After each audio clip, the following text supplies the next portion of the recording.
Gubernur Jawa Barat Deddy Mulyadi menunjuk sosok Herman Suryatman, Sekretaris Daerah atau Sekda Jawa Barat, yang akan dicopot jika pernyataan Menteri Keuangan Purbaya Yudisadewa soal dana deposito Pemda Jabar benar adanya.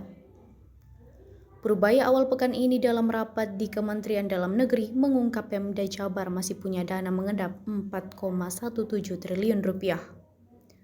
Namun KDM membantah tudingan Purbaya. Dia juga menantang Menteri Keuangan untuk membuka datanya. Kemudian dibalas Purbaya jika tidak sesuai data, kemungkinan KDM sudah dikebuli anak buahnya. Deddy Mulyadi pun tegas akan mencopot anak buahnya yang berani membohonginya. Dan sosok pertama yang disebut KDM adalah Herman Suryatman. Deddy bahkan mengajak Herman ke kantor Kementerian Dalam Negeri untuk mengecek langsung terkait dana itu, seperti yang terlihat dalam unggahan sosial medianya. Dia juga akan bertemu dengan pimpinan Bank Indonesia untuk menanyakan sumber data tersebut. Di hadapan Herman, Deddy terang-terangan akan mencopotnya jika ketahuan berbohong apakah ada uang lain yang tidak terlaporkan kepadanya. Herman pun menjawab saat ini di rekening kas umum daerah dana yang tersimpan 2,62 triliun rupiah. Deddy pun kembali bertanya apakah Pemprov Jabar menyimpan uang lainnya selain di giro bank daerah.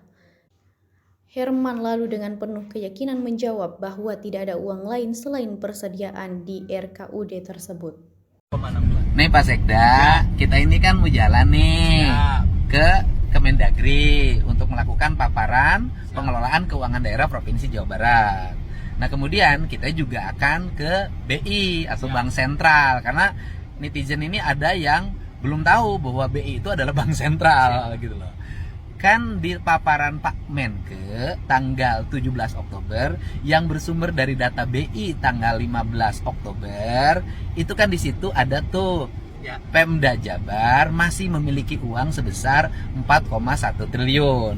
Uang itu tersimpan di giro, tersimpan di deposito, ya kan?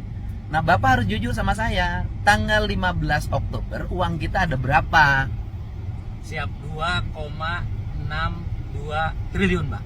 2,62 triliun Di RKUD. RKUD artinya bahwa itu uang persediaan pemerintah Provinsi Jawa Barat yang tempat penyimpanannya di Bank Jabar, ya kan? Giro Bank Jabar. Ada nggak kita menyimpan di bank lain selain Bank Jabar? Tidak ada, Pak. Tidak ada. Di Bank Jabar. Semua di Bank Jabar, Siap. ya kan? Nah, kalau kemudian nanti di BI ternyata bahwa tanggal 15 Oktober itu ada uang 4,1 triliun, berarti Bapak berbohong pada saya. Siap. Nah, konsekuensinya adalah kalau Bapak berbohong pada saya, Bapak berbohong juga pada rakyat Jabar. Siap. Konsekuensinya, Bapak saya berhentikan. Siap, Pak. Sebelum Bapak berhentikan, saya siap mengundurkan diri, Pak. Oh, Oke ya. Siap, Pak. Komitmen Bapak seorang kesatria yang harus Siap, Pak. bertanggung ucapannya. Siap, Pak. Oke? Siap. Download Tribun X sekarang. Menghadirkan lokal menjadi Indonesia.